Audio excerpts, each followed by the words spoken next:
নির্বাচন কমিশন কেন্দ্রের বিজেপি সরকারের সহযোগী হয়ে কাজ করছেন বলে সোমবার উত্তর জেলার ধর্মনগরে কংগ্রেস দলের পক্ষ থেকে এক সাংবাদিক সম্মেলনের মাধ্যমে এই অভিমত ব্যক্ত করা হয়। সাংবাদিক সম্মেলনে বক্তব্য রাখতে গিয়ে উত্তর ত্রিপুরা জেলা কংগ্রেস দলের ভারপ্রাপ্ত সভাপতি দিগ্বিজয় চক্রবর্তী বলেন, নির্বাচন কমিশন একটি সাংবিধানিক সংস্থা। এটা ভুলে গিয়েছে নির্বাচন কমিশন।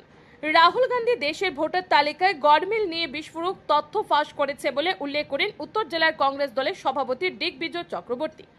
দেশের বেশ কয়েকটি রাজ্যের উদাহরণ টেনে অভিযোগ করেন, গত লোকসভা নির্বাচনে বিজেপি দল দেশের বেশ কয়েকটি রাজ্যের ভোটার তালিকায় কারচুপি করার অভিযোগ ইত্যাদি রাহুল গান্ধী জনগণের সামনে তুলে ধরেছেন এবং তথ্য দিয়ে ফাঁস করেছেন বলে উল্লেখ করা হয় সাংবাদিক সম্মেলনে।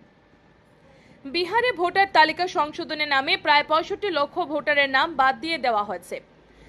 কেন বাদ দেওয়া হয়েছে তা বিশদভাবে জানতে বাধ্য নয় বলে জানান নির্বাচন কমিশন, যা মানতে রাজি নয় দেশের মানুষ। সোমবারের সাংবাদিক সম্মেলনে দিগ্বিজয় চক্রবর্তী বলেন, নির্বাচন কমিশনের কেন্দ্রের বিজেপি সরকারের বিরুদ্ধে সারা দেশের সঙ্গে রাজ্য আন্দোলন সামিল হচ্ছে দল। সাংবাদিক সম্মেলনে দিগ্বিজয় চক্রবর্তী পাশাপাশি উপস্থিত ছিলেন প্রদেশ কংগ্রেস দলের সদস্য চয়ন ভট্টাচার্য, প্রদেশ কংগ্রেস দলের অন্যতম সদস্য হীরালাল নাথ, উত্তর জেলার কংগ্রেস দলের IT cell in-charge Vivekananda Chowdhury সহ অন্যান্য নেতৃত্বরা।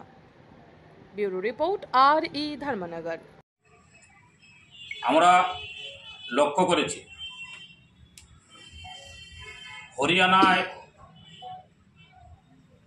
বিজেপির বিরুদ্ধে প্রচণ্ড বিক্ষোভ। সারা দেশে কৃষক আন্দোলনে যখন দেশ উত্তাপ, তখন হরিয়ানা নির্বাচনে কোনো অজ্ঞাতভাবে বিজেপি দল জয়লাভ করে। তখন থেকেই জাতীয় কংগ্রেসের সর্বোচ্চ নেতারা এই জয়কে সন্দেহের চোখে দেখতে শুরু করে। আমরা যখন দেখতে পাই দীর্ঘদিন নির্বাচন কমিশন যখন নিয়োগ হতো, তখন দেশের প্রধানমন্ত্রী, বিরোধী দলনেতা এবং সুপ্রিম কোর্টের চিফ জাস্টিস ওনারা নির্বাচন কমিশনকে নিয়োগ দিতেন। কিন্তু রাজ্যের স্বৈরাচারী বিজেপি সরকার, ভারতবর্ষের স্বৈরাচারী বিজেপি সরকার হঠাৎ করে সেই নিয়মকে ভেঙে দিয়ে শাসক দলের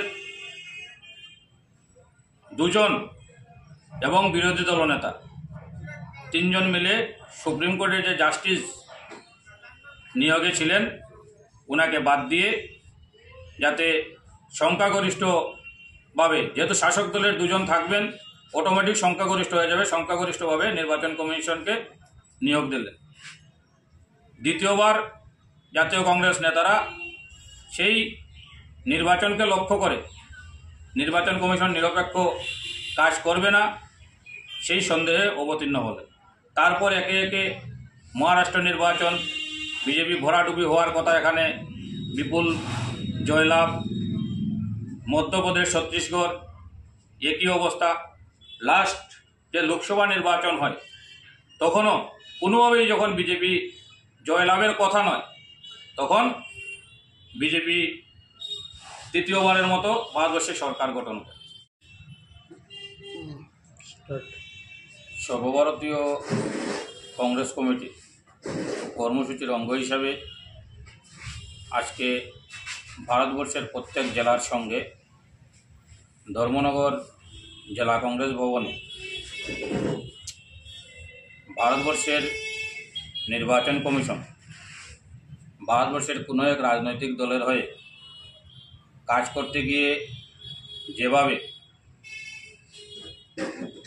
ভোট চুরি করে কোনো রাজনৈতিক দলকে সুবিধা পাইয়ে দিয়ে বিগত 4-5টি রাজ্যের বিধানসভা নির্বাচন এবং 2024-এর লোকসভা নির্বাচনে জয়লাভ করেছে, তার সম্পূর্ণ তথ্য প্রমাণ সহযোগে ভারতবর্ষের যুব আইকন, জাতীয় কংগ্রেসের নেতা, ভারতবর্ষের লোকসভার বিরোধী দলনেতা শ্রদ্ধেয় রাহুল গান্ধীজি মহাশয়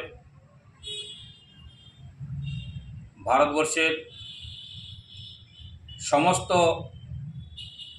মিডিয়ার সামনে সেই তথ্য প্রমাণ তুলে ধরেছেন। জাতীয়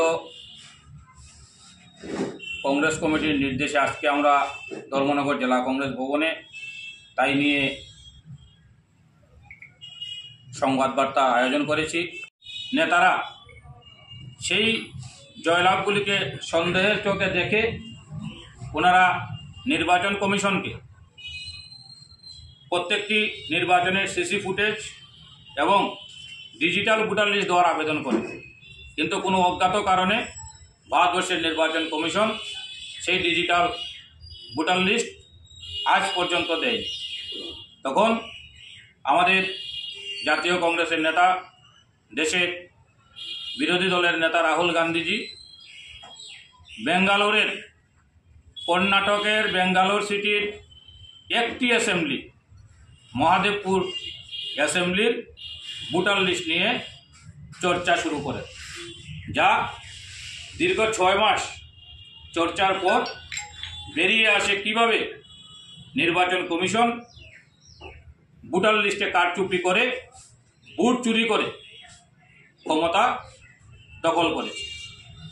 আমরা রাহুল গান্ধীর প্রেস কনফারেন্স থেকে আমরা দেখতে পেয়েছি কিভাবে একটি বিধানসভায়, যেখানে বিজেপি 24,000 সামথিং ভোটে যে লোকসভা আসন জিতেছিল, সেই লোকসভা কেন্দ্রে একটি বিধানসভা মহাদেবপুরে প্রায় 1,250,000 জন 5টি ক্যাটাগরিতে ফেক ভোটার সেখানে ভোটদান করেছে।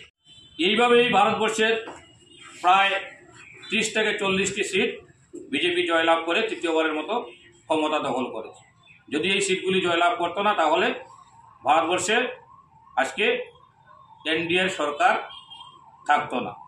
তাই আজকে সংবাদ মাধ্যম থেকে আমি ত্রিপুরা সহ ভারতবর্ষের গণতন্ত্রপ্রিয় জনগণের উদ্দেশ্যে বলবো, এই 5টি ফর্মুলায় যে ভোট চুরি হচ্ছে তা গণতন্ত্রের পক্ষে বিপজ্জনক। তার বিরুদ্ধে জাতীয় কংগ্রেসে দিল্লি থেকে আগরতলা, প্রত্যেকটি শহরে, প্রত্যেকটি জেলায় আন্দোলনে নামছে। তাই গণতন্ত্রপ্রিয় মানুষকে এই ভোট চুরির বিরুদ্ধে মাঠে নামার আহ্বান করছি। না হলে আগামী দিনে ভারতবর্ষের গণতন্ত্র বিপন্ন হবে। ভারতবর্ষের নির্বাচন কমিশন ভারতবর্ষের একটি রাজনৈতিক দলকে ক্ষমতা পাইয়ে দেওয়ার জন্য কিভাবে ওনারা ভোট চুরি করছেন। প্রথমত ডুপ্লিকেট ভোটার 11,965 জন ডুপ্লিকেট ভোটার, যারা এই মহাদেবপুর অ্যাসেম্বলি সহ ভারতবর্ষের অন্যান্য রাজ্যে যেমন উত্তরপ্রদেশ, মহারাষ্ট্র, এইভাবে একজন ভোটার 2-3টি রাজ্যে 3-4টি জায়গায় ভোটদান করছেন। তার মধ্যে যেমন গুরপ্রীত সিং ডাং, উনি 4 জায়গায় ভোট দিয়েছেন। কর্ণাটকের বেঙ্গালুরের মহাদেবপুরে 2টি পুলিং বুথে, উত্তরপ্রদেশের লখনৌর একটি পুলিং বুথে এবং মহারাষ্ট্রের একটি পুলিং বুথে ওনার নাম রয়েছে। এক মানুষ কিভাবে 4টি পুলিং বুথে ওনার নাম রয়েছে, কিভাবে ওনারা বিভিন্ন জায়গায়